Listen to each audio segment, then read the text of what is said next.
جناب سائنس یہ سمجھ سکی اب تک کہ 60 کروڑ سال پہلے جو ہے وہ زندگی کے آثار موجود تھے، جبکہ زمین کی جو کہتے ہیں عمر ہے وہ قریباً 4.5 بلین سال ہے. تو پھر وہ جو شروع کے 20 کروڑ سال یا کوئی لگ بھگ کا ہے، تو وہ کون سی مخلوقات زمین پر تھیں؟ ویرانی تھی یہاں پر، کیا تھا؟ بہت اچھا کویسچن ہے، اور یہ والا کویسچن کافی سارا متس پہ بھی بیسڈ ہے. اچھا. بٹ اس کی کچھ حقیقت بھی ہے.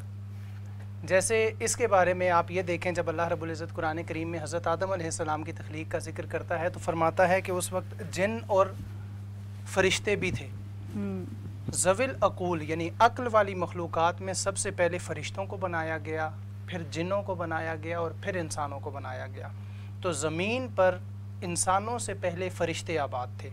اب فرشتوں کے آباد ہونے سے پہلے آپ یہ دیکھیں کہ کچھ جگہوں پہ یہ بھی کہا جاتا ہے کہ 28 مخلوقات آباد تھی یا اس طرح کا کچھ.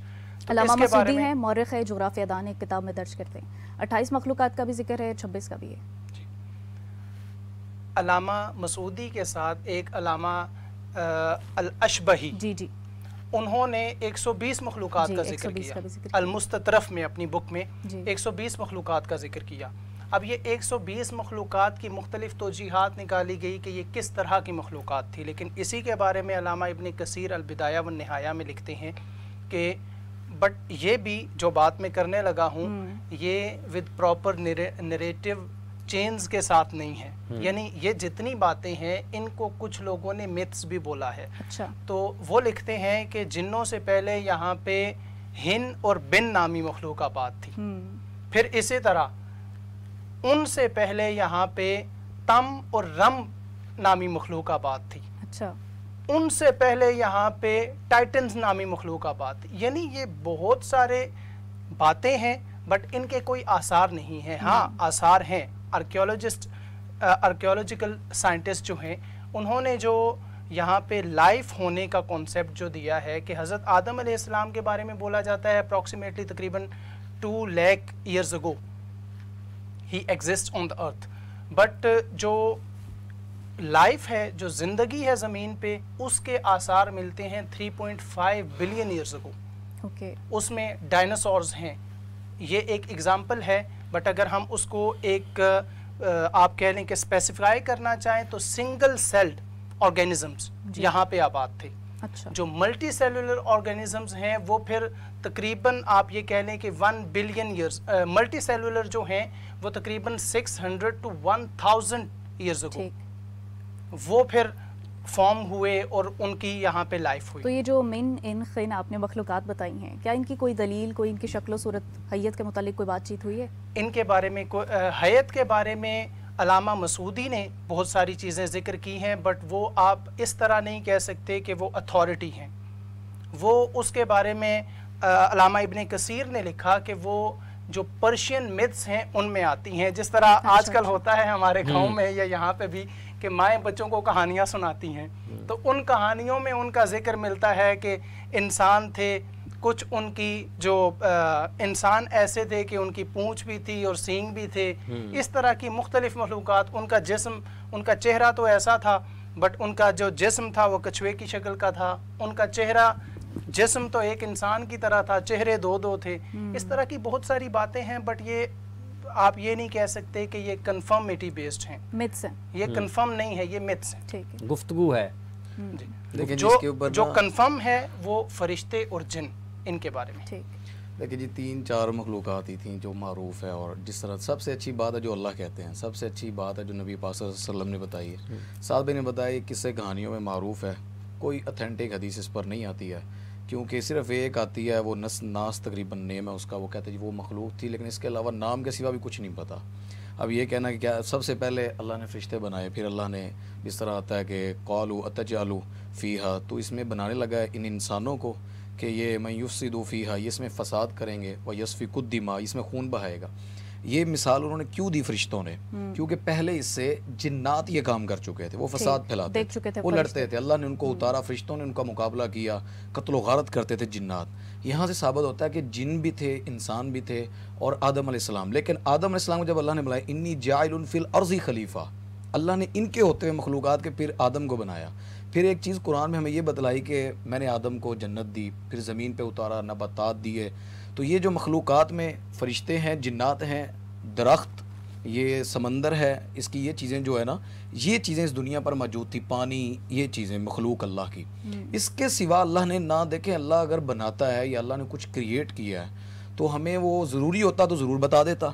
5 عناصر کا ذکر اللہ کر دیتا. اللہ کے ساتھ کیا تھا، قرآن کے اگر 30 سپارے ہیں تو اس نے اگر ہمیں مزید نالج دینا ہوتا تو ہمیں، کیونکہ نبی پاک صلی اللہ علیہ وسلم ہمیں جتنے انبیاء گزرے، جتنی چیزیں ہوئیں، آدم کی تخلیق کیسے ہوئی، یہ قرآن میں ہے، تو اللہ یہ ساری چیزیں بیان کر چکے ہیں. تو صحیح اتھینٹک بات اس چیز پر نہیں ہے کہ پہلے کتنی قومیں تھیں، پہلے مخلوق کتنی تھی.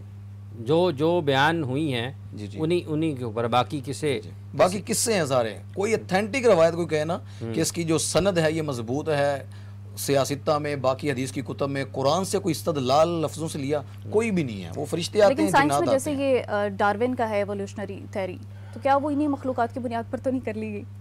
بٹ میں نے آپ کو بتایا وہ میتھس ہیں. ہاں کچھ چیزوں کا ذکر قرآن کریم میں بھی ہے، جیسے جیسے جانور ہیں. اللہ رب العزت نے جب پہلے 2 دنوں میں زمین کو بنایا، پھر اگلے 2 دن میں شجر، حجر، پہاڑ، دریا، جانور، ان چیزوں کو بنایا. اگلے 2 دنوں میں اللہ رب العزت نے آسمان اور اس کے اندر تمام ستاروں کو بنایا. تو انسان کے یہاں پہ آنے سے پہلے انسان کی ضرورت کی ہر ایک چیز اللہ رب العزت نے بنائی، پھر آخری دن اللہ رب العزت نے انسان کو بنایا.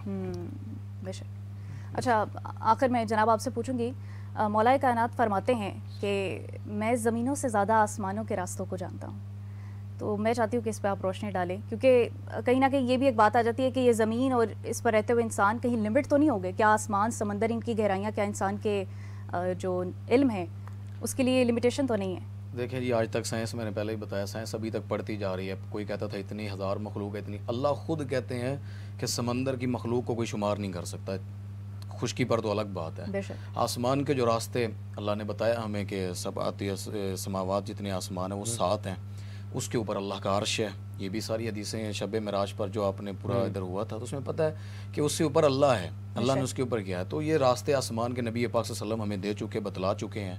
زمین کی گہرائیاں کتنی ہیں، بعض لوگ کہتے ہیں جس طرح کہ زمین کے نیچے پانی بھی ہے جو ہماری ریئلٹی ہے، اس سے نیچے کیا ہے. آپ جہاں جائیں گے سائنس بھی بڑھتی جائے گی، دنیا کے راستے بھی بڑھتے جائیں گے. اللہ کے نبی صلی اللہ علیہ وسلم جو ہمیں راستہ دیا وہ یہی تھا کہ 7 آسمان ہیں، یہ زمینیں ہیں. زمین کا بھی لفظ آتا ہے اور اس میں جمع بھی آتا ہے کہ زیادہ زمینیں بھی ہیں. مثلہن، اس کے اندر کافی زمینیں شمار کی جا سکتی ہیں.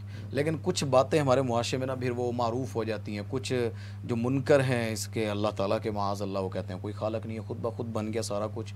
تو پھر یہ کافی چیزیں نا منہ کے قول ہیں. اصل چیز وہی ہے جو ہمیں قرآن و سنت سے ثابت ہے، جو ہمیں اسلام نے بتایا، نبی پاک صلی اللہ علیہ وسلم نے بتایا کہ راستے آسمان کے اس طرح کے ہیں، اس کے دروازے ہیں آسمان کے. جس طرح نبی پاک صلی اللہ علیہ وسلم معراج کی رات گئے تو پہلے آسمان پہ دستک دی، دوسرے پر دی، دروازوں پر. تو یہ چیزیں ہمارے اندر ثابت ہیں. زمین کا، اس کا حجم نبی پاک صلی اللہ علیہ وسلم نے بتایا ہوا ہے کس طرح پوری دنیا کی. یہ قرآن میں جس طرح آتا ہے کہ انڈے کی شکل میں ہے، تو اس کا اینڈ ارد گرد سارا پانی ہے. خشکی کا جو ایڈوین کی تھیوری بھی ہے نا، بالکل اس کی تھیوری بھی ہے.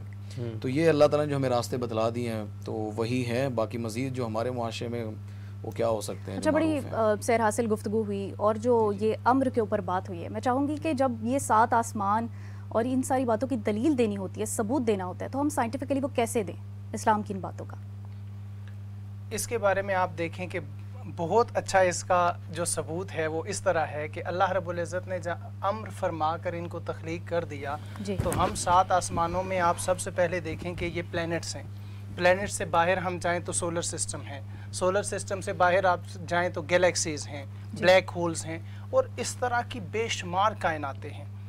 اور 7 جو ہماری 7 آسمان ہیں اس کے بارے میں بھی یہ جو ہمارے 7 آپ ان کو کہہ سکتے ہیں کہ جو ہوا کے یا سپیس کے جو ہمارے درجات ہیں ان کو بھی بولا جاتا ہے کہ یہ آسمان ہیں. بٹ آسمان کی بھی حقیقت کو آج تک کوئی نہیں پا سکا. آقا علیہ الصلوۃ والسلام کے سوا آسمان کی حقیقت کو بھی کوئی نہیں پا سکا. عام انسانوں کے لیے لمیٹیشنز ہیں، کچھ لمیٹیشنز ہیں.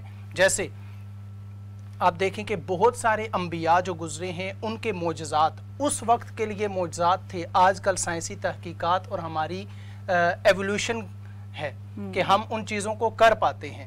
جیسے ایک جگہ سے دوسری جگہ آواز پہنچانا پہلے ان کا معجزہ تھا، اب فون کال پہ ہم عام طور پہ کرتے ہیں. تو لمیٹیشن اس لیے ہے کہ کچھ ایسی چیزیں ہیں جو نبی پاک صلی اللہ علیہ وسلم کا اعجاز ہے، ان تک کبھی سائنس بھی نہیں پہنچ سکتی. کچھ چیزیں آقا علیہ السلام کے معجزات میں سے بھی ایسی آ جائیں گی کہ جو سائنس ان کو پریکٹیکل کرے گی، بٹ کچھ چیزیں پھر اعجاز کے لیے باقی بچ جائیں گی کہ لوگوں جتنی مرضی ترقی کر لو، میری جو قدرت ہے اس تک اور میرے محبوب کی جو عظمت ہے اس تک نہیں. ختم ہو جائیں بات گھوم کر پھر وہی آ جاتی ہے کہ اگر اللہ نے بتدریج یہ سسٹم بنایا ہے تو انسان بھی اسے بتدریج ہی سمجھے گا. بالکل ایسے یہ بتدریج سمجھے گا، بٹ پھر بھی اس کا اعجاز وہ اوپر ہی رہے گا. کچھ راز روز محشر کھلیں گے. سائنس کو کیا جواب دے رہا ہوں؟ سائنس کو جواب یہی ہے نا کہ جس طرح انہوں نے بگ بینگ کے اوپر بڑا پہلے چلتا تھا کہ جی یہی چیز بنی ہے خود سے، اور سائنس ہی کہتی ہے دنیا کوئی خالق نہیں ہے. سائنس کو زمین و آسمان کے لیے بتانے کے لیے یہی دلیل ہے ہمارے پاس کہ ان کی کوئی چیز ایسی نہیں جو قرآن سے ثابت نہ ہو. اس سے بڑی چیز کیا ہوگی؟ دیکھیں قرآن ابھی تو نہیں لکھا گیا نا. سائنس تو ابھی 1400 سال پہلے، سائنس تو ابھی 300 سال پہلے ہوگی، 400 سال ہوگی، 600 سال پہلے کسی نے ترقی کر لی ہوگی. قرآن 1450 سال پہلے جب سائنس کا نام نشان نہیں تھا، اللہ تعالیٰ بتلا رہے ہیں کہ میں نے بگ بینگ کیسے کیا، اللہ تعالیٰ بتلا رہے ہیں کہ میں نے سورج کو کیسے چلایا، میں نے ان کی تخلیق. سائنس اب ڈھونڈتی پھر رہی ہے کہ اس کی سورج کی روشنی اتنی سپیڈ سے جاتی ہے. اللہ تعالیٰ نے قرآن میں ڈیٹیل سے یہ چیزیں بیان کر دی ہیں. تو سائنس کو میرا یہی جواب ہے، اسلام کے لیے آئیں، کوئی چیز لے کر آئیں، وہ اسلام پر نہ اترتی ہو، اسلام سے نہ ثابت ہو. انفیکٹ قرآن ایک ایسا معجزہ ہے کہ آیات اور جو حروف ہیں ان کے نمبرز اور ان کے فگرز بھی جو ہیں وہ اس چیز کو بیان کرے. تو لائٹ ایئرز کے حساب سے وہ سائرس جو سورہ نجم میں جس کا ذکر ہے. بالکل قرآن کا یہ اعجاز ہے جی، معجزہ ہے. قرآن کی کوئی چیز بھی میں کہتا ہوں کہ جس طرح جواب وہی ہے بس کہ کوئی بندہ کسی کو اعتراض ہے وہ آئے اینڈ سیکھے.